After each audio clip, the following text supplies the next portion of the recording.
У меня в руках самый настоящий волкобой.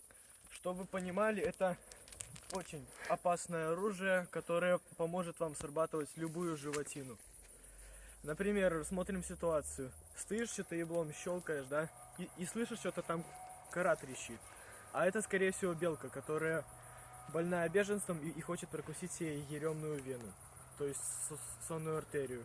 Берешь и бах, по еблищу срабатываешь, и все, улетела шваль.